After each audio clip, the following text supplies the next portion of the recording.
We hope you enjoy today's story. Marta and I love to linger in bed for a few extra minutes every morning after the alarm goes off. After so many years, we knew what was best for us.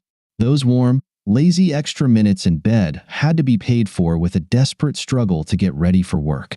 A few years ago, the payoff also included a mad rush to get the kids ready for school.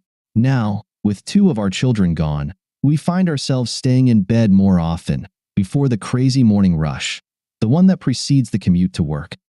What's worse, I had to leave the house a good 20 minutes earlier than usual.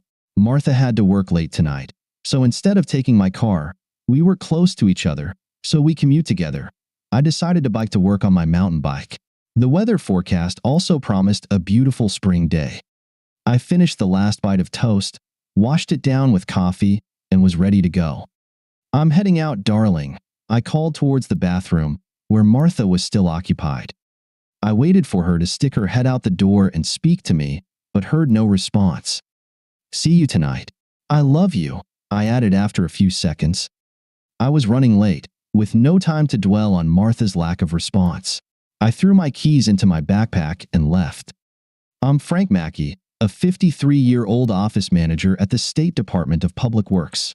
My wife Martha, 49, works as an administrative assistant at the main office of a manufacturing company.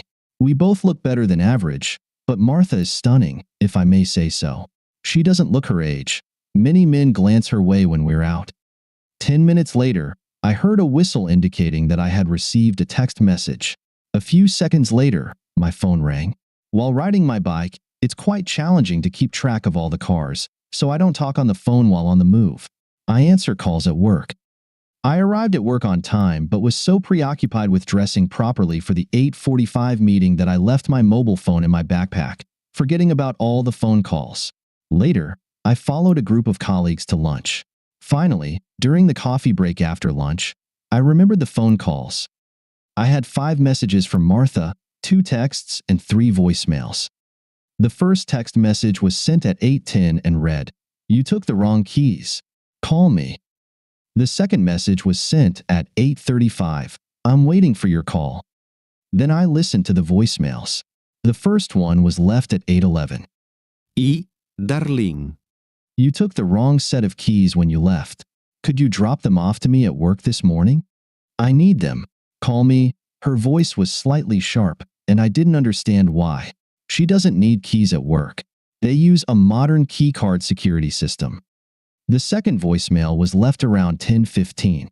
"What are you doing, Dave? I've been waiting for the keys all morning. Call me. I have more important things to do than just wait for you."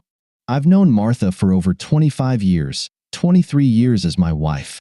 It was obvious to me that she was royally upset. Anger and contempt dripped from every word. Before listening to her latest voicemail, I took out the keys from my backpack and placed them on the table. I listened to the last message, left at 12:55. "Where are you? I'm still waiting for my keys. I don't know what you were thinking this morning, but they'd better be on my desk by today afternoon." This time Martha didn't hold back her anger. She was almost shouting. I was stunned. Lately, I had started to get used to Martha getting angry at me over trivial things. Approaching 50, I thought maybe she was going through changes in her body that were making her behave oddly. That's the explanation she gave me when I pointed out her change in behavior. She scolded me when I asked her to see a doctor for hormonal treatment, or whatever they do for menopause. Life with Martha had become very difficult lately. Our relationship was strained. But it was strange to see such a flare-up over a set of keys she didn't even need. I was working on myself. I figured it takes 2 to play the anger game. I decided not to call her and just wait for 5 hours to drop off the damn keys. Soon after 5, I made it to Martha's workplace. Surprise, surprise, I just managed to see her pulling out of the parking lot and heading home. Despite the heavy traffic and my bike's capabilities, I couldn't catch up to her. Anyway, it was pointless since we were both heading home. I knew she would soon be out of heavy traffic and pick up speed that I couldn't match, so I decided to take my usual more direct route to try to beat her home. A few minutes later, I was taken aback when I saw her car heading towards a different area of the city. It was a shorter route for me. I could cut through the park, but definitely not the best way for Martha. She turned onto a street lined with many two-story duplexes, parking by the curb. I grew suspicious, so I slowed down, watching her from afar as she climbed the stairs and texted on her phone. Even from where I stood across from my bike, I heard her message tone. She read the message, returned to her car, and drove away. What the hell just happened? I asked myself. Martha, who was supposed to work late, came to an unknown apartment. I grabbed the set of keys I held in my hands to take a closer look. I recognized her car keys and our house keys. However, there was one more key that I didn't recognize. I had a feeling it was the key Martha was missing. I approached the duplex, climbed the stairs, inserted the key into the front door lock, and turned it. The click of the lock signaled the end of my marriage with Martha. I didn't open the door. I needed to think. What should I do? My growing anger tempted me to enter the apartment of my wife's lover and wreck his things. Or I could wait for him and beat the crap out of him. Or I could just go to the police station and march straight into prison. No, blind rage wasn't the right answer. But I had to do something. I peeked into the apartment. Technically, I was committing trespassing, but if I hurried, I wouldn't get caught. The first thing I saw was neatly stacked mail on a small table in the hallway. I grabbed the phone bill. The letter was addressed to Steve Mueller. I had no idea who that was, but the phone bill might come in handy. I put it in my backpack. For now, I had enough information. I didn't want to get caught spying in someone else's apartment, so I got the hell out of there. Instead of heading home, I went to the nearby hardware store. Within a few minutes, I had a duplicate key. I expected Martha to be home, but her car was not in the driveway.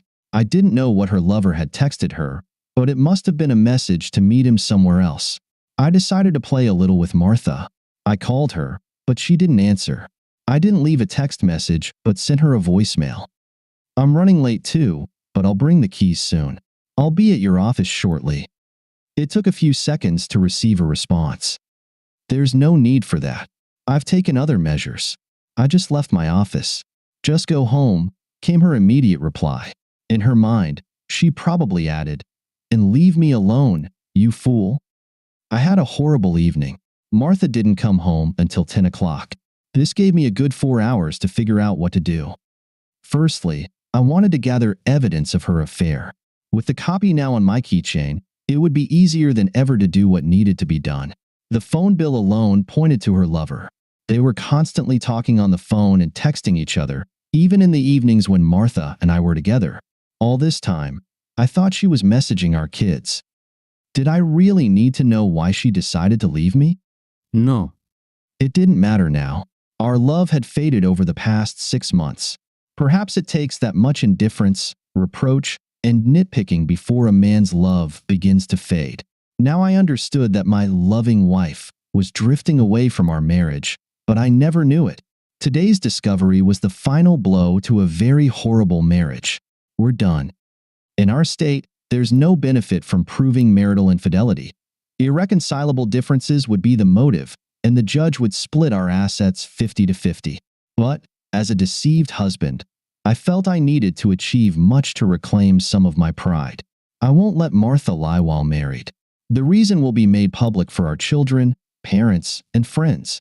Knowing how Martha has changed over the past few months, I wouldn't be surprised if she tried in some way to make me the bad guy. I really toyed with many revenge scenarios, but decided not to go down that path. I had only a few years until early retirement, and I didn't want to ruin that. Retirement wouldn't be what I imagined all these years living with Martha, but it was better than ending up in prison and losing my job. Now, at least, I'll enjoy my retirement the way I want, not the way Martha wants. I decided to confront Martha's irritation face to face when she returns from her date, hoping it works in my favor. Her anger might lead to a minor argument and excuse my icy behavior over the next few days. However, sex with Steve must have calmed her down a bit.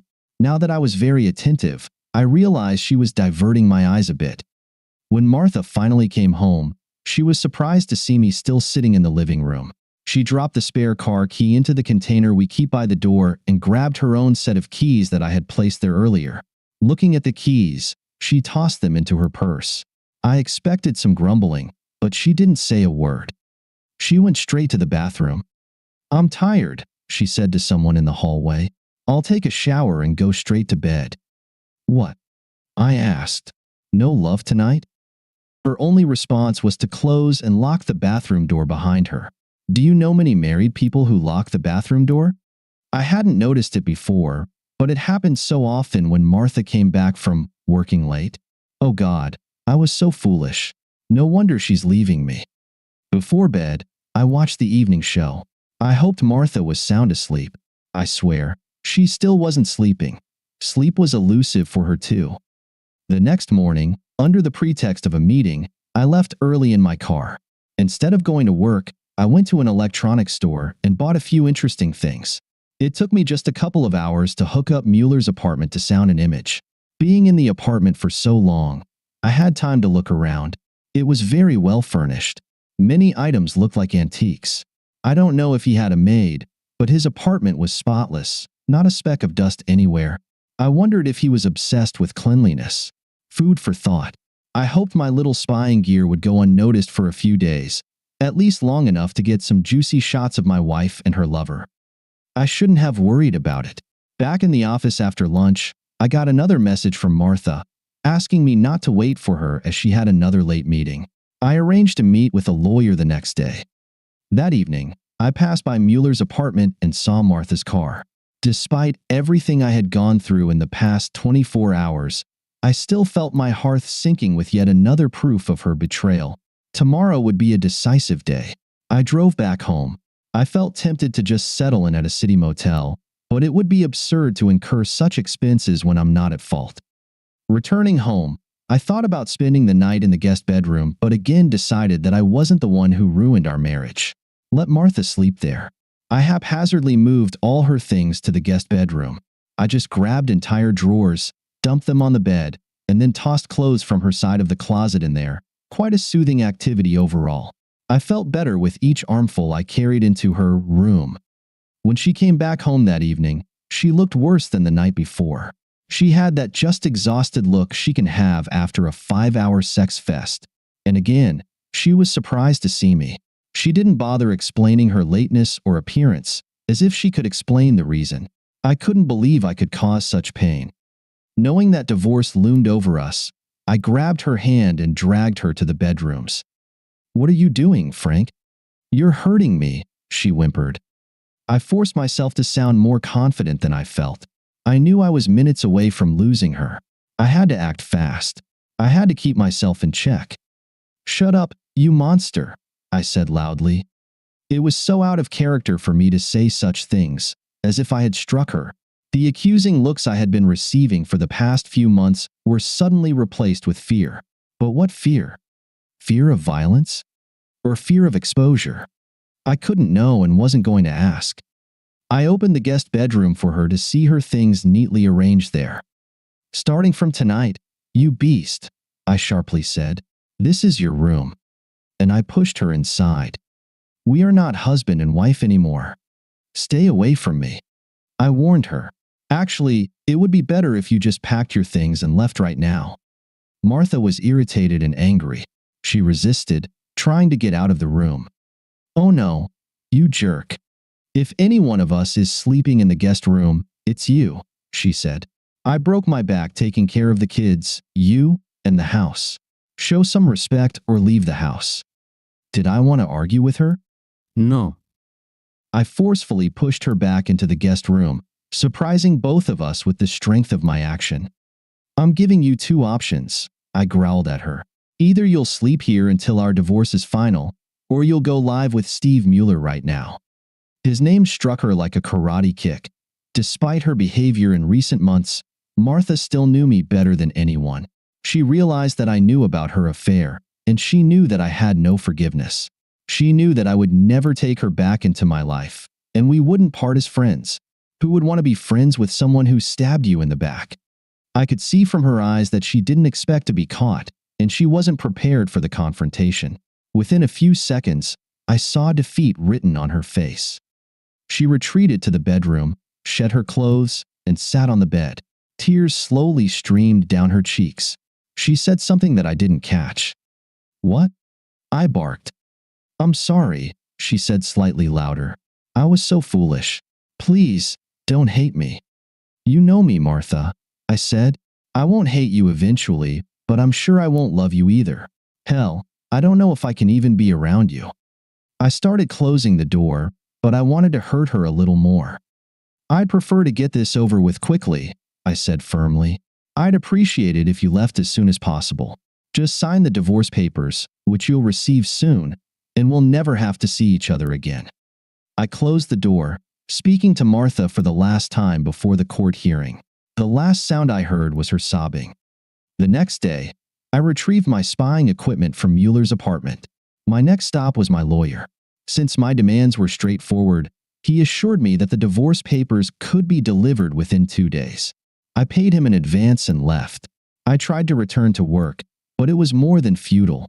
Eventually, I explained my predicament to my boss, who told me to take a few days off. I went home, but when I arrived, I saw Martha in the process of moving, so I parked further down the street. From the video I watched, I recognized Steve Mueller helping her. I had the desire to beat him up, but the extra 3 inches and 40 pounds he had on me made it more of a wish than a possibility. I drove away. Later that same evening, I first felt the real impact of Martha's betrayal. My anger vanished, replaced by a loneliness I had never experienced. Divorce would have been more traumatic if our children still lived with us. What was a blessing was also a curse, as I had no one to turn to for comfort. My parents had passed away, and my brother and sister lived on the other side of the country. I decided to reach out to my 2 daughters. I was surprised to learn that Martha hadn't contacted them yet. She had been constantly calling and writing to them in college. I guess it was easier for her to lie to me than to her own children. A few weeks ago, if someone had asked me about the right behavior towards a cheating spouse, I would have advocated for prudence, peacekeeping, and respect for 23 years of devotion as a mother and wife. Now, suffering, desperately in need of love, or at least sympathy, I told my 2 daughters, Mandy and Tess, everything. I felt relieved knowing that neither of them doubted me when I told them their mother cheated on me, left me for another man. For a moment, I thought they might have known about their mother, but they were very upset by this news, and I dismissed that thought. My barely restrained sobs also helped convince them. Their understanding was a great comfort to me. On that day, I made a big mistake. By the time I finished calling the children, I had already drunk a full bottle of wine. I'm not a big drinker. Martha and I could have a bottle or 2 of wine a week, and sometimes 6 bottles of beer. The mistake wasn't in the drinking. It was the self-pity induced by alcohol. Facing failure, a man should take responsibility for such failure, but no matter how hard I tried, I couldn't understand what I did to push Martha away. My job was never an obstacle to my family life. I didn't need to travel, perhaps once every 5 years for training. My overtime work was limited to a few fixed periods a year. Honestly, I may have let myself go a bit over the past few years since turning 50, but I was by no means fat or out of shape. Mueller didn't seem much younger or in better shape than me. I wondered if he was a better lover, an area where my knowledge was quite limited. I didn't have much experience before I met Martha, just 4 girlfriends aged 18 to 28, and Martha and I had a lot to learn together after we met. I also don't think Martha left me for social status. His apartment didn't seem extravagant. His furniture indicated more than anything else. We were probably in the same income bracket. As I curled up in a fetal position for the night, it occurred to me that there was no substantial reason she left, just that I was who I am. Can you fight to be yourself? Can I stop existing for everything to be okay? My phone call the next morning rang around 10 o'clock. I picked up the receiver without looking at the caller ID. "You jerk," Martha shouted. "You shouldn't have been so rude to Mandy and Tess." For a moment, I wanted to just hang up, but part of me wanted the confrontation, wanted this nightmare to be behind us. "What rudeness, darling?" I asked. "Is it because you've been cheating on me for months? Or because you're moving in with your lover? Or is it all of the above?" There was only silence. I hate silence. "Martha, a part of me still loves you," I said. "I won't say if it's my feminine side or my masculine side. Maybe it's my stupid side. But there's one thing I'll never do. I won't lie to our family." "You wouldn't dare," she pleaded. "Not to Dad, please." "Watch me. I said and hung up. My finger hovered over Martha's father's speed dial button, but I didn't press it. Harvey had been unhappy since his wife died of breast cancer 2 years ago. He was a very good man, but at 80, his health was a bit fragile. I think his will to live was a bit weak. Today, I could certainly understand that. And he was a good man. I could just as easily let him peacefully pass away instead of ruining his life because of his daughter's behavior. My anger subsided. I decided to inform Martha of my decision. I picked up Mueller's phone bill and dialed the number listed on it. A male voice answered. For a moment, I hesitated. "May I speak to Martha McKay, please?" I asked. There was a moment of silence on the line. I heard someone crying in the background, presumably Martha. And who's asking? Müller inquiret. Her father. You fucking bastard. I lied, unable to contain a wave of outrage. Oh, and forget about talking to her. Just tell my daughter not to call me, forget about my existence, and leave my granddaughters, my son-in-law, and me alone. Goodbye, asshole. Less than a minute later, feeling slightly remorseful, I dialed Martha's mobile number. She answered almost immediately but said nothing. She was still hiccuping from tears. "Hello, Martha." I'm breaking the silence, I said. "Had a good day?" "Frank, why?" She asked. "Why did you tell my dad?" "It'll crush him. His health has been so weak lately. You knew that." "Hey, no shifting blame, you creature," I said, as the insult was difficult to utter. "It wasn't your father talking on the phone with your lover. It was me. I love your father, and I know you would kill him with your cheating. I want to emphasize something here. Are you listening to me?" "Yes," she said. I'm listening. "Never let this guy come between me and my girls, or else your father will know everything about you. All the nasty details, as you put it," I told her. "Don't think I'm joking. I trusted you with most of my adult life. I didn't think it was possible, but you broke that trust. I'm repeating myself, but I'm struggling not to just shoot you on the spot. There's a lot of hatred for you in my heart right now, and that's what defines me at the moment. Got it?" "Yes," she finally said between sobs. "Mark?" She whimpered. "I'm so sorry. I never meant for this." "I do too," I replied and hung up. 6 months later, I received official papers defining the official end of my marriage. I recovered from a bout of depression, but something was still missing in my life. I couldn't quite put my finger on it. I went on dates with several women, but didn't get far. Perhaps they sensed that I carried a lot of baggage. I had a one-night stand with a colleague from work, also divorced like me. Sex seemed empty without love and attachment. We were just two adults desperately seeking relief, but it left me feeling lonelier than before. One evening, returning from work, it finally dawned on me. Moving into my new apartment, we sold the house to split the proceeds. I greeted a new friend who had appeared 2 weeks ago. "Hello, Jack," I said, peeking behind the door. I was returning to the days when I was single, giving names to dusty clumps gathering everywhere in my home, mostly behind doors and under the bed. Jack stood by the front door, while Roger and Bugs lived under the bed. I was almost ready to grab the vacuum in the closet, embarrassed by the thought that Mueller would never leave his apartment in such a state. I realized that I still harbored hatred toward this guy. I also realized what was missing in my life was closure with him and Martha. Of course, for a while, I thought a good beating was in order, but prison didn't appeal to me. I realized I could never move on unless I found some measure of revenge. I spent the evening cleaning the apartment and contemplating revenge. The fact that Jack got sucked into the vacuum was an eye-opener. I had my own plan. The following Friday, I followed Martha and Mueller to a pub. While they were inside, I installed a GPS tracker on his car. They sat at a table, and I took a seat on a stool from where I could observe Martha in the mirror behind the bar counter. After a few minutes, she noticed me and said something to Mueller. He looked in my direction. I put the bill on the counter and left the bar, pretending not to be aware of their presence. I'm almost certain he would have recognized me now. Over the next few weeks, I made several visits to Mueller's apartment, monitoring his movements. Usually, he would have a quick lunch at a restaurant near his workplace. One day, I went there with a friend whom I instructed on what to say. We sat at a table next to Mueller. We ordered lunch and started chatting. So, my friend Terry asked at my signal, "How's the single life? Missing the ex?" "Well, it was tough at first," I replied.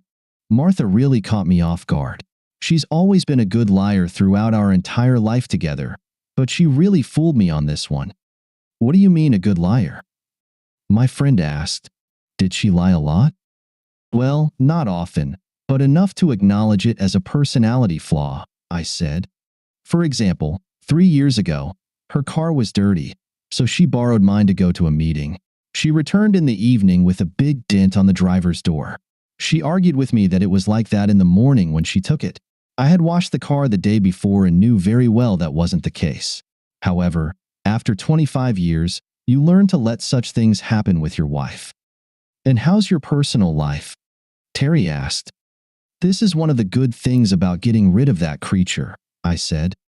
"I have 2 friends with benefits, no commitments, and at least 10 years younger than Martha. I'm very glad to be rid of her. You know the saying, once a cheater, always a cheater. But let's talk about something else. What do you think about the Seahawks?" We finished lunch, analyzing the Seahawks' chances of making it to the Super Bowl. The next day, again at noon, I went to Mueller's place. Nowadays, I started having lunch late. I took my checklist and read the remaining items. Leave the faucet dripping. Checked. Leave the ceiling fan on in the bathroom. Checked. Move forks, spoons, and knives to their drawer. Checked. Rearrange a few pots and pans. Checked. Take the red toothbrush, Martha's color all these years, and leave it on the sink. Checked. I took a cup, placed it under the faucet to get it wet. Then I took the cup and left it on the clean coffee table in the living room. After a few minutes, I was sure it left a mark on his antique table. On another day, I turned on the coffee maker, then turned on the ceiling fan again, sprinkled some cigarette ash at the base of the toilet. I also took a porcelain knickknack in the living room, broke it in a paper bag, and left a small ceramic shard on the floor. Everything was done within a month. I regretted not having spy gear in my apartment anymore to see how things were going between the lovers. However, my children maintained contact with their mother. I never asked them about her, but they sometimes gave me juicy bits of information. It was Mandy who first told me that the relationship between Martha and Mueller was a bit tense. It was time to stir up the passions between the 2 lovers a bit more. One day, a friend accidentally left a trace of lipstick on Mueller's shirt and some light hairs on his shoulder as she passed by him. Martha's hair was dark. The next week, I went to Mueller's apartment and left a couple of lingerie pieces among his underwear. We were very different styles. I knew he was mine when he left work during lunchtime one day. I followed him to his apartment. He paused, cautiously climbed the stairs, and entered his apartment.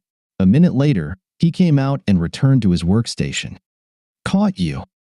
The next day, I tore a corner off a condom wrapper and left it on the floor by the bed.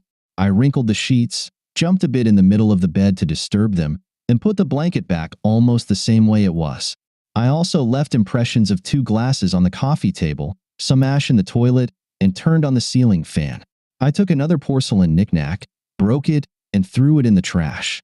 I grabbed a rare wine bottle from the shelf, chose the dustier one, opened it, poured it down the drain, and left the empty one in the trash can. That was my grand finale. That evening, my phone rang. It was my youngest, Tess. Dad, you have to do something," she cried.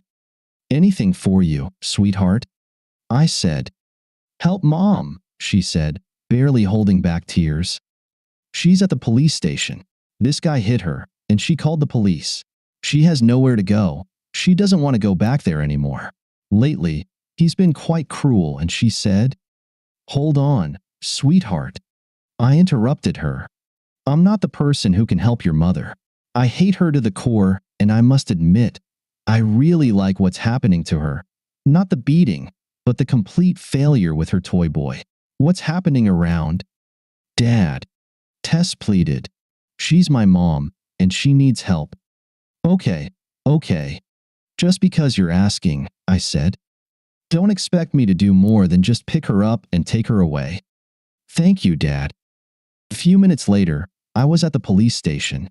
She was still being questioned, so I had to wait a bit, but I sent her a note saying that I was waiting for her. I must admit, an hour later I felt terrible when I saw Martha with a bruise on her left eye. She cried when she saw me, walking towards me with open arms. I struggled with myself, but managed to reach out to hold her at arm's length. "Hey, I'm here because my daughter asked me to come," I said. "Never think we'll be friends. I'll drive you wherever you want, and that's it." I left the police station without looking back to see if she was following me. Her sobbing was the only sign that she was nearby. In the car, I asked, "Where do you want to go?" "Home," she replied. Without saying a word, I drove to the destination.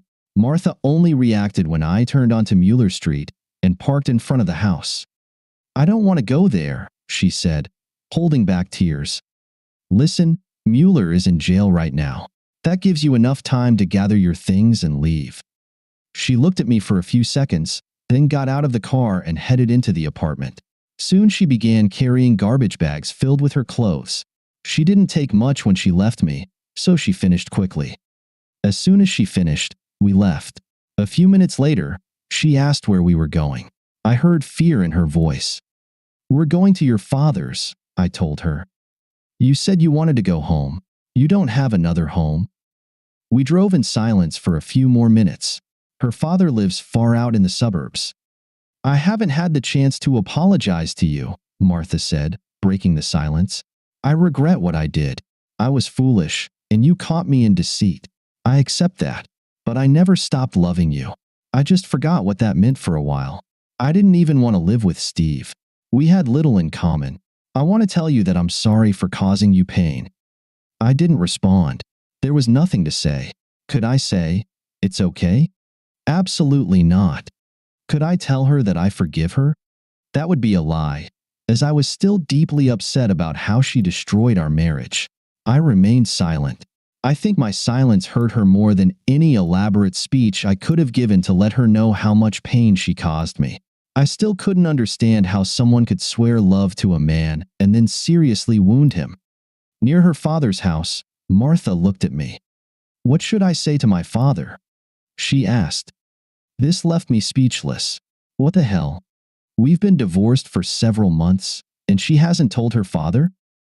"You must be joking," I said. "Harvey doesn't know we're divorced?" "Well, I just told him we're having problems," Martha said. "Now you're definitely in trouble," I replied.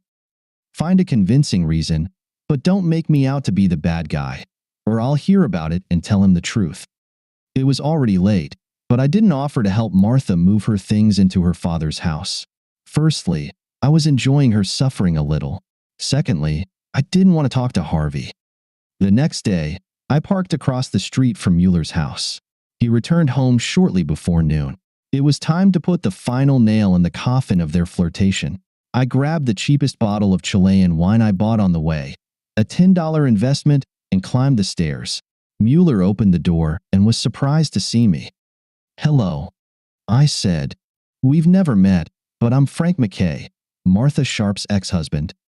I offered him the bottle of wine, and he took it. "Here, take this so you know I'm not a freeloader. It's to replace the other bottle of wine I poured out," I said. Then I reached into my pocket and pulled out a key, the key to his apartment. I handed it to him. "Oh, and I won't be needing this either. Martha moved out last night." I smiled all the way back to my car. I was in a jubilant mood, knowing that Mueller would regret losing his $900 Chateau Montelena bottle more than losing Martha. I had a spring in my step. Revenge could be so sweet. I think now I can move on, after I've rid myself of that creature.